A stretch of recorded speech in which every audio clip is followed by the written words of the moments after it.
Hello there folks, Nerdy John here, and I am going to be talking about the Mudahar and Taku situation today. Now, if you don't know who Taku is, he is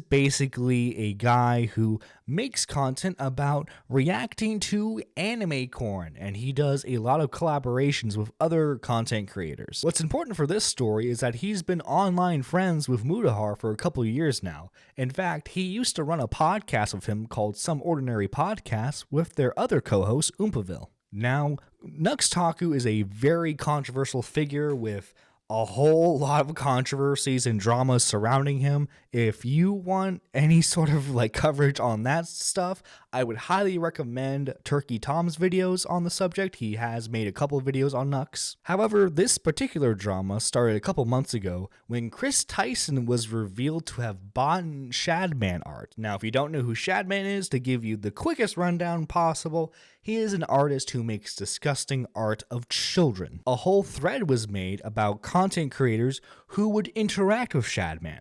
This varied from people who would like and retweet his posts, to people buying art from him, to people wanting to do collaborations with him. And well, Nux followed into that last category. He really wanted to have a collaboration with Shadman, but Shadman would deny him. Now, Nux claims that this was because he wanted to troll him. However, given the fact that he would use Shadman art in thumbnails, people grew rather suspicious of him. This caused him to be covered by various commentary channels, one of them being Chud Logic. Now, the reason why I mentioned Chud Logic is because Mudahar would actually call in to talk about the situation and revealed this. That's never okay. Okay. Are you going to keep him off the podcast? No, we would cancel the podcast. It's not happening. The podcast is done. This is hard because obviously, people want me podcast is done. Yeah, podcast is done now. Wait, what? Yeah, the podcast is over. We are not filming the last episode. It's over. Is that Are you serious? Yeah, we're not doing the podcast anymore. It's done. Why?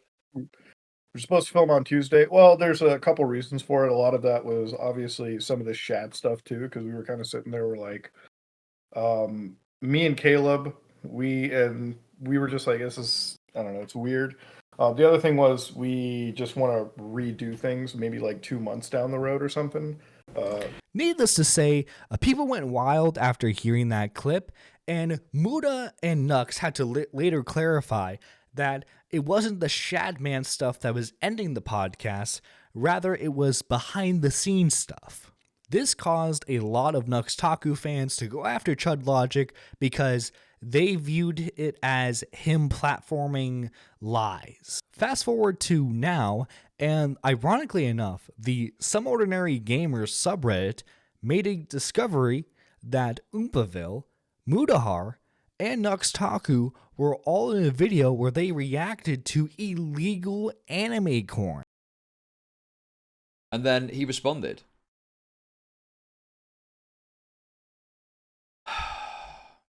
I just, dude. Can we be real for a second, okay? Can we be totally 100% crystal right now? Yeah? This is a similar thing to what happened with the Mama Max thing, okay? Mudahar, right? He was Mama Max's mate. He didn't scrutinize his work. Or maybe he did and he was so retarded he didn't realize how terrible it was, okay? And then, when it's all exposed, yes, he did a good job of talking to Mama Max and fucking bringing him down. Great. But all of that fucking friendship and everything else, I feel like it all got swept and all forgotten. Right? And now, here we are again with, what's this? Another friend that is engaged in behavior that you're somewhat roped into that is egregious. Dude. I don't like this. I do not like this. And I feel like because Mudahar has got a big channel, he gets the benefit of the doubt. He's got obviously friends.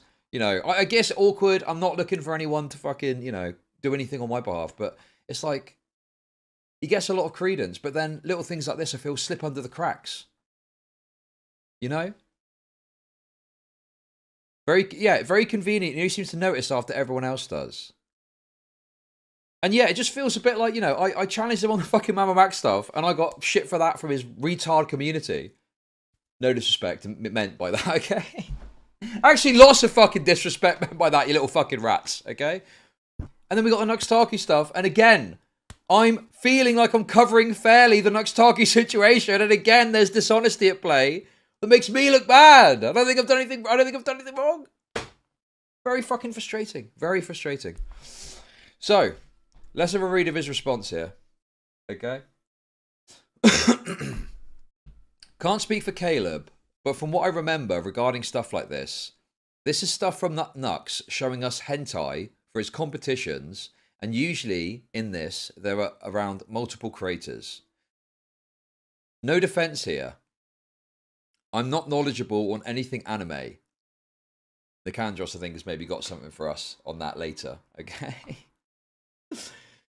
And I blindly assumed someone we collaborated at the time showed us hentai and nothing illegal. Since this appears to come now from something more sinister, I apologise for what I said in this, and I'm livid at Nux, who was quite against this kind of material in both public and private conversations with us. Whatever he showed us at the time, I believed would just fall under a legal hentai banner in Canada and the US, and assumed poorly that all of it would just be legal after filming. Just go on with my day. Okay.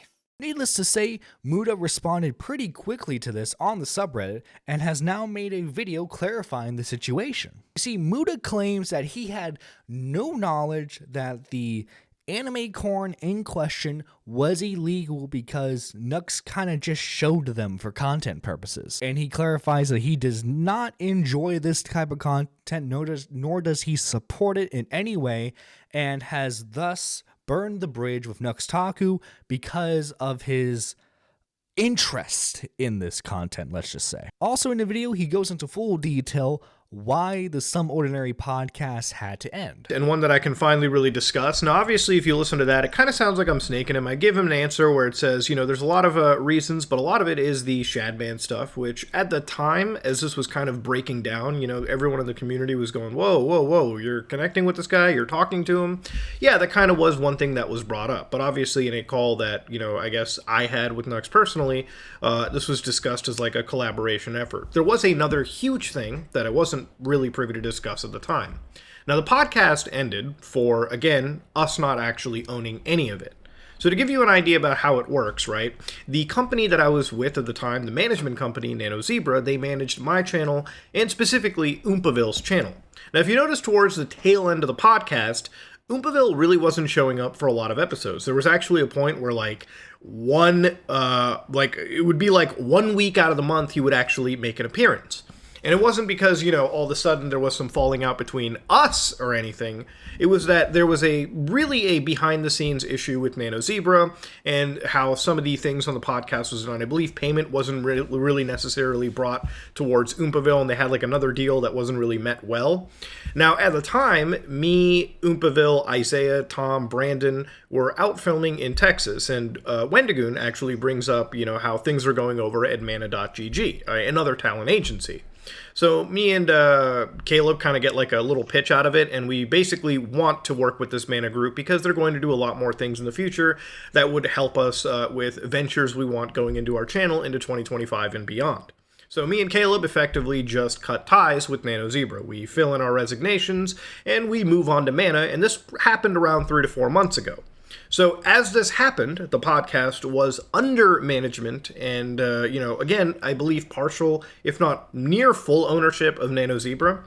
So at the time, it was like, hey, what do we do about this podcast, right? Like, do we fight for rights for it? And obviously, not really. You don't need to. If you're the main talent, the 3 big people, you are the draw for the show. So it really became a situation where me and Caleb said, yeah, fuck it. We'll just make a new show and we'll move it to a new location, hopefully something IRL, obviously, where, you know, it kind of has more of a professional feel and one that we can obviously manage better. And he also apologizes to Chud Logic in the video. I want to end this video off by saying that to any of the creators that have made videos on me and covered this whole situation, regardless of whatever thumbnails have been brought up or titles or any of these situations, I want to apologize to people like Chud Logic in this situation because I really do feel like I did wrong you, obviously, with my misspeaking, my misstatements. I shouldn't have even said anything in the first place, and if I've hurt you or your career in this entire process, then I humbly apologize with it, okay? I know that, you know, things probably wouldn't, you know, smooth over, but I think an apology is due, and I think you got to be man enough to apologize, when you have to. Now, to give my actual opinion, I'm going to be honest real quick. I will be viewing this through rose-tinted glasses, as I am a Some Ordinary Gamers fan. So, admittedly, I am going to be a bit biased while covering this. So, feel free to criticize me or give your opinions in the comments below. I'd be willing to hear anything. But I think the main issue when it comes to this video is the only way you're going to believe Muda is if you like him, I feel. Because you have to believe that his intentions weren't to enjoy this material that he was just plopped on and didn't know what this content was. But that being said, I have seen a lot of people criticize him, like, well, shouldn't you have known straight away? Shouldn't you just like, hey, Nux, don't show me this? And people have also criticized him by saying, well, yeah, you're exposing the fact that he uses weird thumbnails, but like he's been doing that for years and you've been friends with him this entire time. Now, he defends himself by saying that he can't like keep up with all the type of content that his friends make, but still, it's when you're actively platforming people, and this is gonna sound kind of soy, so I apologize. But like, especially when they make that sort of like degenerate content, you want to make sure that you're promoting someone and platforming someone who isn't like a complete freak. And it just seems like Nux was able to slip under the radar for a few years. I mean, it's not even just Mudahar, to be slightly fair. It's a ton of content creators with millions upon millions of followers who are, for some reason, just willing to collaborate with this guy. And now, now I don't think he's going to be getting those collaborations anytime soon, as even before all of this, like I believe I said earlier, Nux is a very controversial figure. If you want to watch any of that, I would suggest watching the Turkey Tom coverage of him. If I'm going to be perfectly honest, though, I never liked Nux's content to begin with. I remembered when he made a video on the Mama Max situation, and he made it seem like, oh yeah, I am super against Mama Max, despite the fact that like a month prior to all this happening, he was actively promoting Mama Max, saying that he was this awesome investigator, despite the fact that he did not know what Max was doing at all. Also, too, he has a weird video where he defends Zero, who is a Smash Bros. Enjoyer of children. Let's call him that. But yeah, like, I am glad that Muda is now not associating with this individual, and I hope a lot of other content creators follow suit, because honestly, having him in your community is poison. I'm not actively saying that we should deplatform him quite yet, because I want to see more definitive evidence of him enjoying the type of illegal anime corn material. But that being said, guys, don't touch him with a 10-foot pole. This is Nerdy John signing out. Remember, do a background check on people you want to be friends with.